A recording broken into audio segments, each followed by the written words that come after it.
So I think what you should do is figure out what your pain point is. So I guess decide what you want to do. Is your reason for having an intern because you need help? Or is the reason you taking on interns because you want to give back? Those are two different reasons for having interns in there, and what you do to shape it, that internship, is going to be different. You're listening to Customer Growth Sessions, presented by Intergrowth, where we talk through strategies to help up-and-coming e-commerce businesses bring in more customers. I'm your host, Pat Ahern. Let's jump in.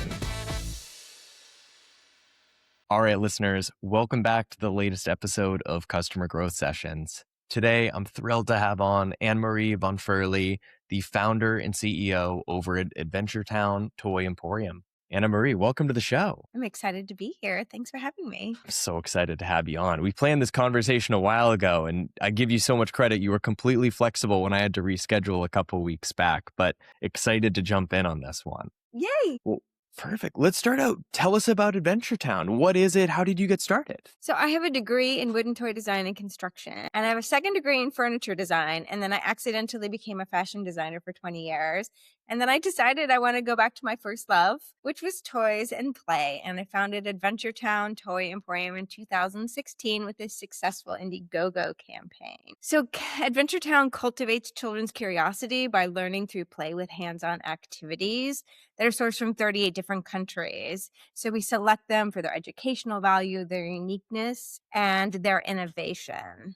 And we have a lot of themes to get into today. I think the theme I'm most excited to pick your brain on, though, is I'm going to broadly call it the intern system that you've developed at Adventuretown. You know, when you and I have talked in the past, you've mentioned it, you know, kind of at like peak intern optimization. You've had like 10 to 19 different interns on the team in a given quarter. I want to pick your brain about how you've made that work, because for me, one of my early businesses, we tried interns and I found it so difficult to manage. So let's start out maybe with, how do you find really great interns? Like, what are some of the big sourcing pools that you found really effective for interns? So there's been 3 different methods that we've used, and all of them have been very effective in the beginning. And we still do use LinkedIn, believe it or not. Not quarterly. We do it 3 times a year. We have 3 different cohorts, and we post on LinkedIn. Now, because we've been doing this for a while and we work a lot of times with students who are getting school credit, now a lot of those schools have already add us to their internship rosters. So if there's a certain class on internships, now the schools and the students reach out to me directly. And then there's also this platform called Ripen with 2 I's, so RIIPEN, and they connect businesses with students. So they could be undergraduate students, and they could be master's students as well. So you basically write kind of a job description or a project description, and you post it. And then like Northwestern or Northeastern, sometimes a lot of Canadian schools, the teachers are always looking for new content, looking for ways of creating meaningful real world experience for students so that everything's not theoretical. And so if they like your idea or they think that it'll fit in with their curriculum, then they reach out to you.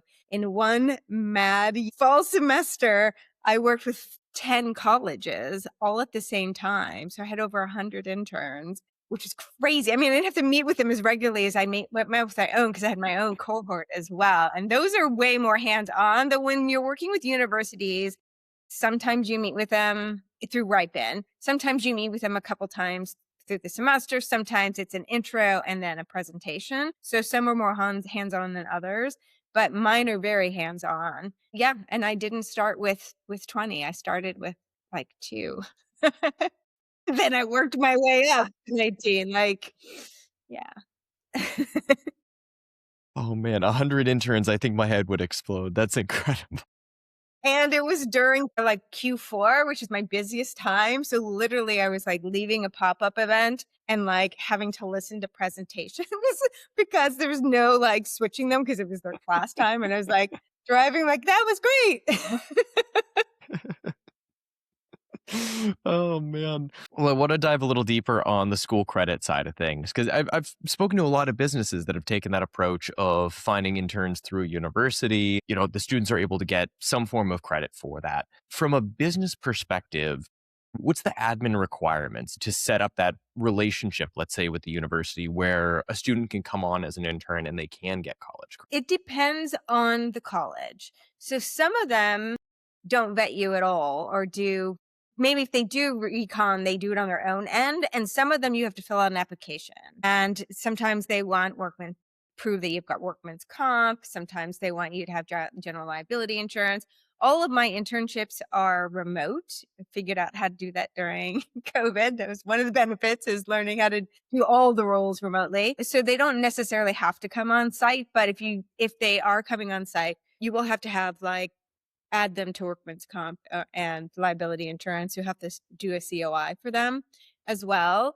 And then they'll ask, how long you've been in business. They want your federal ID number. They're probably going to do a background check, make sure you're not a predator of any sort, and make sure that your business is legitimate, right? They don't want some kind of troll farm or something like that where the students would be working in. And they also want you to explain what they're doing and what the educational outcomes will be for them. Like, what are their deliverables? But again, it's different from every college. Like what USC has me do is different than what UCLA has me do, which is different than the other UCs in California has me do. And Canada has different things. So yeah, it's not a barrier. That's the least of your problems, is getting approved. No, I mean, that's great to hear. It sounds, I mean, to your point, it sounds like it's pretty straightforward. It sounds like the heavy end is you might have like an in-person visit from a member of the university, fill out an application, then it sounds like you're basically good to go from there. But so sourcing interns, so, whether they're coming from universities, whether they're coming from Ripen, what have you found are maybe some of the most helpful traits to look for in a great intern, whether it be like hard skills that you hire for, soft skills? Yeah, talk to me about some of those really ideal traits that make for a really great intern for you. So for me, I have undergraduates, recent graduates, master's students who've graduated from master's programs. So I kind of have the whole panoply. My experience is my master's students are underperformers. I don't know why that is, but almost without exception, they do not take the internship seriously. I mean, they all have to do one. And so, yeah. So I'm always surprised. I'm like, really, you guys are the most highly educated ones, and you're the ones that actually do the least. Undergraduates are the best, even though they are most of the time, because we do a fall, a summer, and a winter cohort. And so in spring and fall, they're in classes. So they are making this happen while they're in class. And occasionally we get a couple of underperformers as far as undergraduates, but most of the time they're fantastic. They're eager to learn, especially they're learning theory in their classes and they've done projects, but it's not real world. So they don't get to see if they're actually moving the needle in any way. And all of ours, I should just clarify, they're marketing centered. So we have a bunch of different, 20 different roles for each of the brands, and they're all within the giant umbrella of marketing. So that's how I did it. But there's other ways that you don't have to do marketing as well. It just seemed to me that was a good way to connect with students and give them the real world experience. My idea is that I actually want to give opportunities to students. And the problem with those entry level jobs in marketing is you need 3 to 5 years experience, and they're not going to get it in college. And so they're going to graduate with a shiny marketing degree and then can't get a job. And so I provide as many roles as I do to help us out as many students bank those hours, that time, getting that experience. They can put it on their resume so it can help them get those first entry level positions. Hey, listeners, if unpredictable revenue is keeping you up at night, this is for you. Most e-commerce brands don't have an advertising problem. They have a predictability problem. Pat from Intergrowth here. We help brands to build a profitable meta ad system for their business within 90 days. If you're interested in learning more, go to intergrowth.com/CGS to book a strategy session with our team. Once again, that's intergrowth.com/CGS. I can absolutely relate to that. When I graduated from college, I remember so many of my friends were in a boat where they just hadn't had a lot of internship experience. And granted, I went to school in New York, so it was a lot of like people going into, call it finance and accounting. But for the ones, let's say, that were going like the marketing realm, like myself, a lot of them maybe had one internship or they didn't have any internships. And it's really hard to get that first job if you don't have like any sort of internship experience while you're in school. It's true. I think it makes a really big difference. What's interesting about how long I've been doing it is the types of people who apply. I see obviously a lot of people in marketing and communication degrees. I see a lot of computer science sometimes. I'm like, what? Really? And then lately I've been getting design students. So from Otis College of Design. So the first time I had 8 interns over last summer. They were all toy designers. So that was completely different because they don't know anything about marketing, but they know toys and they're really good artists. So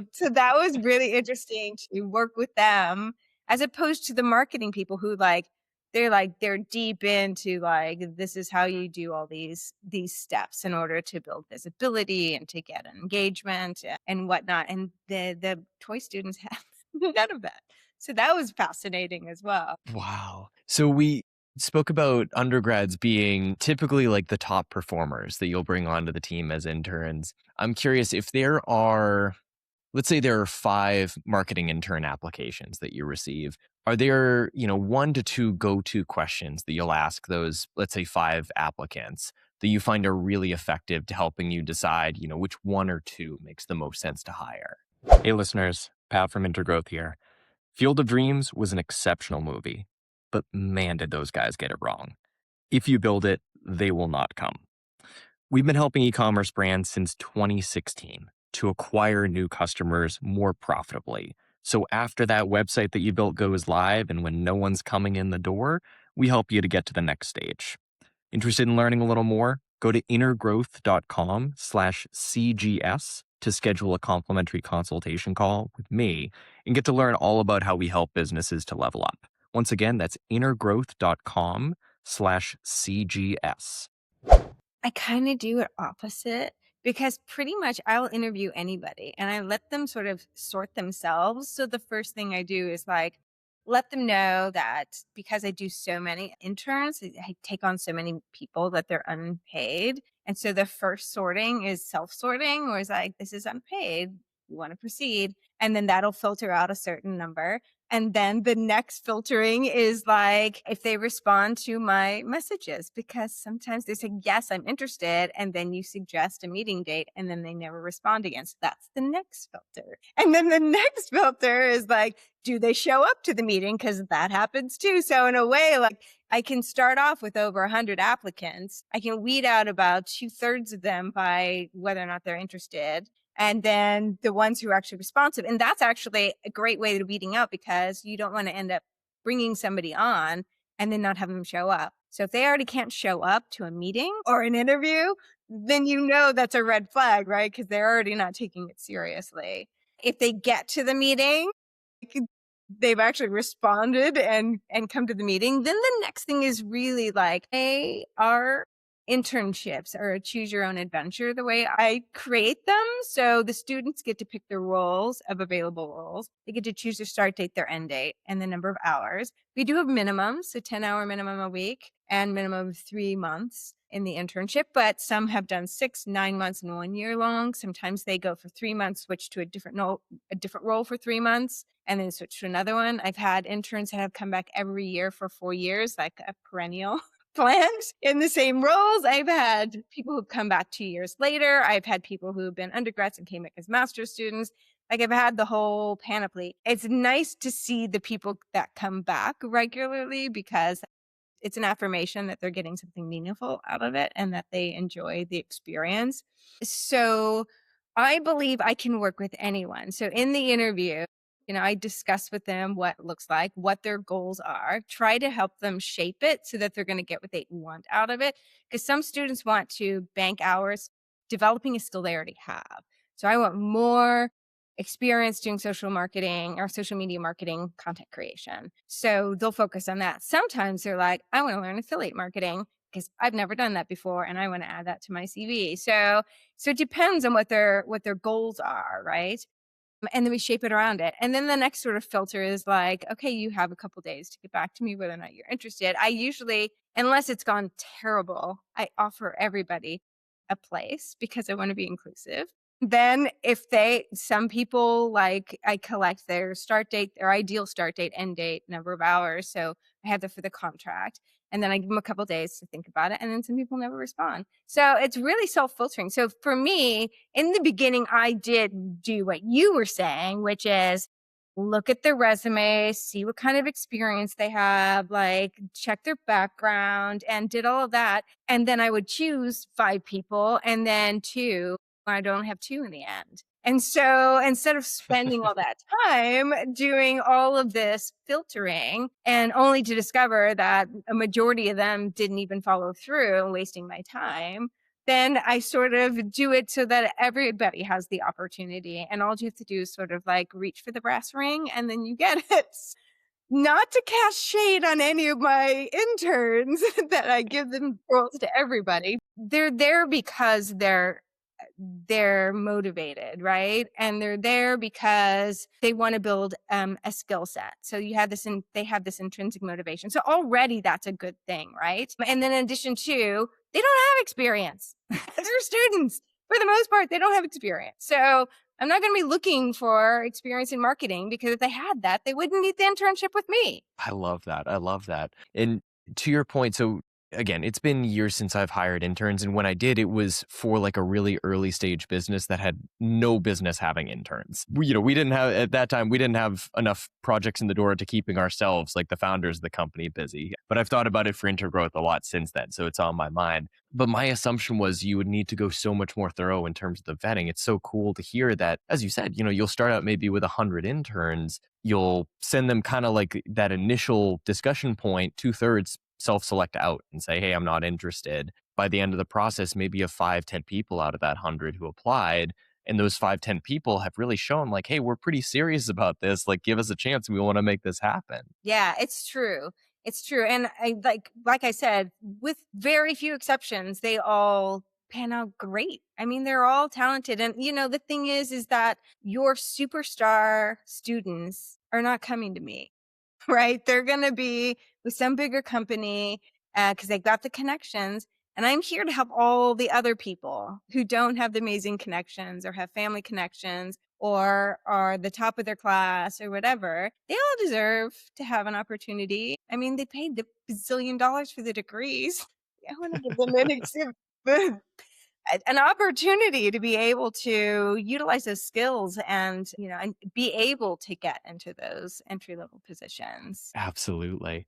So you mentioned that you've been really focused on marketing interns. I'm curious, does that come from not having success when bringing on interns for other types of roles? Or is that more so that you've just strictly chosen, hey, why don't I just focus on marketing as the skill set that I'm going to onboard interns for? The only other role, well, first, I guess the whole not generation, but the way that the whole idea came up as far as having interns is that when I started my business a couple years in, I had hired people and then COVID happened. And then I was just overwhelmed because I was just doing everything and I just couldn't handle it. And I had a friend who was like, you need an intern. I'm like, what am I going to do, with an intern? And I sat on it for like a year because I was like, I can't do this. I don't know anything I don't know nothing about teaching interns. And so then I started off, taking on one or two. And I have to say, my very first experiments were terrible. And I apologize to those interns for the terrible experience because I didn't know what I was doing. But like what I do at every exit meeting is I always give them feedback on my experience with them. So I help them out from an employer standpoint. Like these are the things that employers are looking for that you do well. These are the things that employers are looking for that you need to work on. And then I give them an opportunity to give me feedback on how to make it better for the next intern. And that makes it so that every subsequent cohort is better than the last because I learn. I learn from what they liked, what they didn't like. And now it's a pretty well-oiled machine.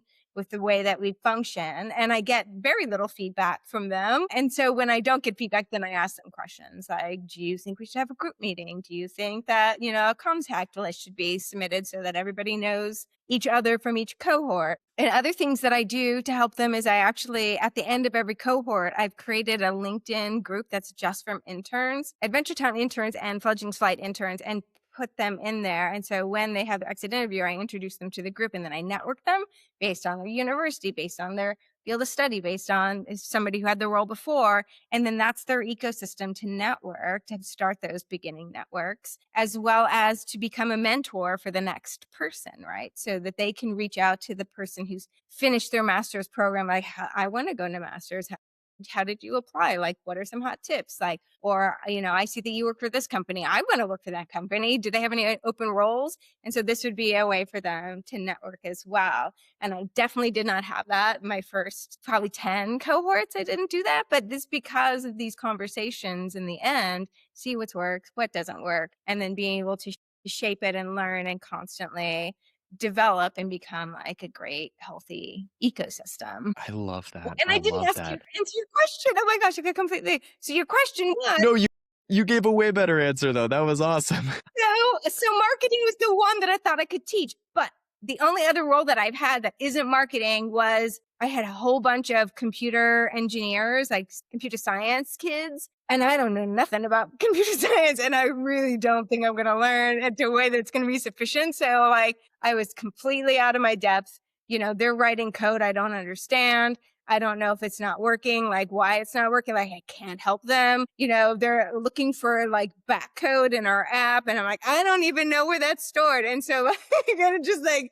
all of that just felt very overwhelming. And I do get computer science people sometimes. I'm like, I don't even know what to do, because you don't want them to mess around with what's already working, but you also want to give them experience as well. And so like if they're in there in your code and they mess it up, like I can't fix it. I don't even know what you're doing. Marketing is something also what's good about marketing is you can see kind of in real time results, right? You can see when things are moving the needle. You can see when a post is gone viral.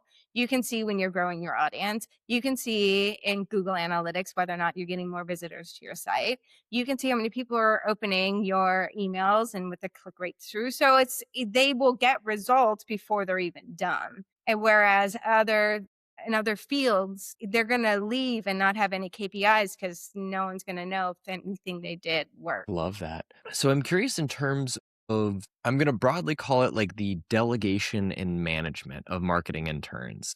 One of my assumptions is that it's most effective from like a time management perspective to, let's say, have one intern who, maybe their task is, hey, you're in charge of posting X number of times to our Instagram on a weekly basis and engaging with, X number of different profiles. One person might be like, hey, you're in charge of the weekly newsletter that we put out. I'm curious if you would agree with that or if you found a different approach to be more effective and more so just giving people like free reign and saying, hey, you three people are in charge of Instagram, figure out what to do. Here's some things that have worked for me. So there's a bunch of different roles. So we do have social media marketing, but so we have it for both Fledgling Fly brand, which is our app and customized subscription box. And then we also have Adventure Towns. Both needs content, both have the same platforms, but it's different. So for Adventure Town, we also have a TikTok store. So I've learned to pull that role out because TikTok has so many other things to do, shoppable videos, lives, missions, and whatever. Like it's too much for anyone to have to do that and also do social media content creation. If I have enough interns in a cohort, they will be teamed up. So I'll have maybe 2 people on TikTok. Maybe I'll have 2 people on social media, but they kind of don't. They'll do for Fledgling's Flight, they'll do 4 platforms all at once with a scheduler. So they'll do Facebook, Instagram, TikTok, and LinkedIn all at once using a schedule. So they don't have to go to 4 different ones. And the scheduler will release them at the ideal time. And then for Adventure Town, we just have LinkedIn, Instagram, and Facebook will be one role. And then there'll be another role for TikTok. And then Pinterest is its own entity because that's like infographics. So that's a separate role. And then we also have a YouTube channel. So that's different because it's longer content. And then we also have a podcast, which is both video and audio. So it's another role. We have affiliate marketing, which is a completely different thing. We have PR, which is writing news releases, doing pitches, checking out queries. It's like Easter, so we're going to be doing a lot of gift guides, sending out products for that. So that's a whole separate role. So they're all in their own little cubbies, right? So they're all doing, there's the newsletter writing for Adventuretown, which is all product centered. And then there's newsletter writing for Fledgling's Flight, which is all educationally centered on child development. So different content. And there's growth marketing. This is where our master's students usually come in. So Fledgling's Flight is different than Adventuretown because Adventuretown's e-commerce and Fledgling's Flight is not. So they have to do different tasks. I used to teach SEO, but who knows what's going on with that now that there's AI chat, like chatbots in like browsers that nobody clicks through anything anymore. So that one I put a pin in until we figure out what's going on with that. We have research. So some people are really into research. So they do anything from competitive analysis, market analysis. I had one intern, and I'm probably going to need another one now. Over the summer, last summer, they were only doing tariffs. They were constantly researching tariffs because the prices were changing. And we import from 38 different countries. So we needed to know what the imports were going to be. And now with the new decision, like we're back to like, what are the tariffs? So that can be the role. And then the last one is strategic partnerships. So that is like reaching out and connecting with other brands and trying to find collaboration opportunities. So I meet with them. Each role has their own hour with me through Zoom. And then I give them deliverables. So they've got an assignment, and by next Monday, they need to get it done. And then, so for the people who are writing content, they have to give me a draft next week. If they're doing social media marketing, we will plan the calendar on, let's say we meet on a Monday. We plan the calendar out for the week. Everyone has their assignment, who's doing which post at one time. And so they know what they're doing. And then we go back for social media marketing. Instantly, we know what worked and what didn't work, right? So like how many eyeballs, how much engagement we got on those, and see what works and what doesn't work, right? And sometimes we're also working around, we do fundraising in March for Children's Hospital Los Angeles. And now all the content is now centered on raising money for the hospital. We donate 20% of our sales to Children's Hospital. So all the newsletters are going to be focused on that. All our social media content is going to be focused on that. So sometimes we have to center around a particular event or fundraising opportunity as well. Wow. This is a robust system that you've built out. So I'm curious let's say for listeners here that, are running an e-com business, let's say that they're planning like 6 months from now to bring their first maybe 1 to 2 interns on the team. I'd love if we could, recap maybe 1 to 2 tidbits that you'd give them on, let's say, finding the right interns, bringing the right interns on board. Maybe would be like chunk 1.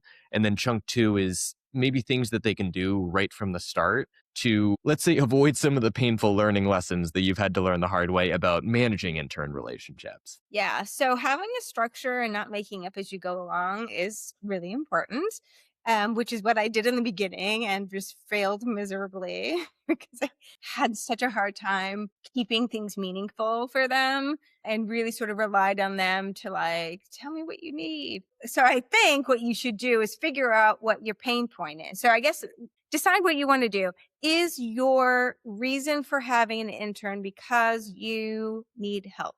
Or is the reason you taking on interns because you want to give back? Those are two different reasons for having interns in there, and what you do to shape it, that internship is going to be different. So if you're looking to fill a space because you need help with social media content creation, then what you're going to do is you're going to look at your pain points. Is the problem that the content you're putting out is just not getting engagement? Is the problem is that you're not doing it consistently because no one has the bandwidth to make content all the time? So what do you want to get out of it, right? Do you want to have regular content? Do you want it to change? Do you want it to be experimental? Do you want to see if there's two ways of doing it. Either they recreate what you already do if it's working, or they experiment and see if they can find something else that's going to work better. And we are always in the let's experiment and see what happens kind of set. If you're a long established business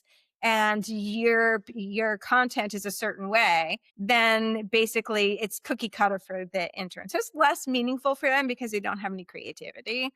But if that's what you need, that's what you need. And they're banking those hours. If you want to see fresh eyes coming in, like these young kids with their whatever, they're Gen Z energy and vibes that they see what they bring to your social media content. That's as well. I recommend, even if they're coming on site, I recommend having a weekly meeting. I give them an hour, but I do that because it's through Zoom, and maybe it's shorter if they're in house. So that way they have that regular check-in and they always have deliverables. I have found that setting deliverables from week to week is really important because it's a small chunk of time and you can see whether or not they're staying on task. If you give something a project that's a 3-week project and you don't check in, sometimes they can get a little lost, get off track, don't prioritize because maybe their time management skills aren't great, and maybe they're going to wait to the last minute to focus on it. I've had interns who do things the very last minute and don't manage their time well, and that's been a disaster. So the check-ins are also good to make sure that they're staying on task if it's a longer type project. I take notes. I created a whole form where every meeting I take notes on what's going on, what happened last time, because I have so many interns, I can't possibly remember 20 different meetings and what everyone's supposed to be doing. So I take ample notes as well. I also, because I write letters of recommendation at the end, I keep track of platforms that they use so I can add those to the letter of recommendation and the places that I give them credentials so I can take them away at the end of it as well. So know that. Think about, like, you don't have to be like a professor that comes up with it, an entire 3-month program, because I'm also don't know exactly what people are doing when I bring them on. I look to see what the needs are, and then I assign them the work that fits. But the structure I have is regular meetings, deliverables once a week, and making sure that they're staying on task and giving them immediate feedback on what they're doing so they can learn from it and then move forward. Wow. I love this. I love this. I mean, Annamarie, this has been amazing. For listeners, one, let's say that want to connect with you and get to know you on a professional level, but two, people who are interested in Adventuretown Toy Emporium, maybe they want to, buy a new toy for their kid or for their niece, nephew. Where can they go to find you online? Where can they go to find Adventuretown online? Fabulous. So on LinkedIn, I'm Annamarie von Firley. It's 2 separate words, and Annamarie is all one word to make that as complicated as possible. If you have any questions about setting up your own internship program, I'm happy to answer any questions that you might have about that. I am definitely a Jedi Master on internships now. And if you're interested in toys, adventuretowntoys.com is our website. And we also have a LinkedIn presence.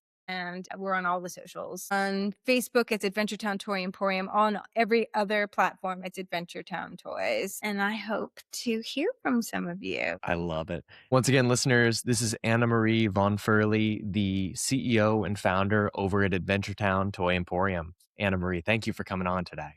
It was a great pleasure. Thanks for tuning in to Customer Growth Sessions. If you found it helpful, subscribe and give us a review. It helps us to grow the show. Looking for more SEO guidance on how to grow your business? Contact us at intergrowth.com/estimator or email me directly. You can reach me at pat@intergrowth.com. That's all for today. We'll see you again soon.